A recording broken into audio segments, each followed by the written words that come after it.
A cikin wani yanki a ƙasar Habasha, Ethiopia a yau, akwai wani kabila mai suna Mursi. Mutane da yawa sun san wannan kabilar da wasu abubuwa masu ban mamaki, farantin leɓe. Amma wannan farantin ba wai kayan ado bane kawai, shine alaman girma, alaman aure da kuma alaman darajar mace. Duk lokacin da yarinyar Mursi ta kai shekara 15 zuwa shekara 16, sai a maleben ta huda a cire haƙora guda biyu. Sannan a saka mata wani farantin katako.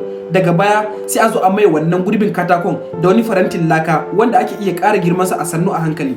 Wannan hanya ce ta nuna cewa ta cika mace mai iya aure kuma ta zama cikakkiyar 'yar kabilar Mursi. Amma fa ba kowane rana ake saka wannan farantin ba.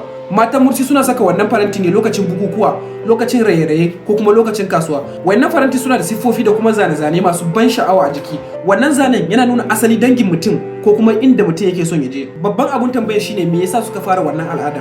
Akwai labari da ke shimfiɗe wanda ke nuna cewa tsoffin Mursi sun kirkiro wannan al'adar ne saboda kare 'ya'yansu mata. A da ana yi wa kabilar Omo fashi da kuma cinikin bayi. Don haka iyaye sai suka fara huda leɓen 'ya'yansu mata saboda su kare su kada su yi kyau a idon wayannan 'yan fashin. Wannan ita ce hanyar kare su a da. Ko da yake babu wani tabbataccen labari wanda ke nuna hakan, amma kuma wannan farantin na iya zama garkuwa da daraja, ba alama ce kawai ba. Duk da haka rayuwar 'yan Mursi ba ta zuwa da sauki. Suna fama da matsalolin amfanin gona da kiwo. Yawon shakatawa yana kawo kuɗi, amma yawancin baki suna zuwa ne saboda su ɗauki hoto ba wai kawai saboda su fahimci wannan al'adun Mursin ba.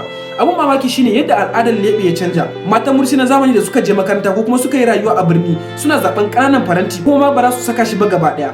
Wannan abun ya haifar da muhawara sosai a cikin wannan al'ummar Mursin. Wasu suna ganin cewa barin al'ada ya zama kamar barin al'adar Mursi ne. Wasu kuma suna ganin cewa to dole ne fa a daidaita wannan al'adar da kuma zamani.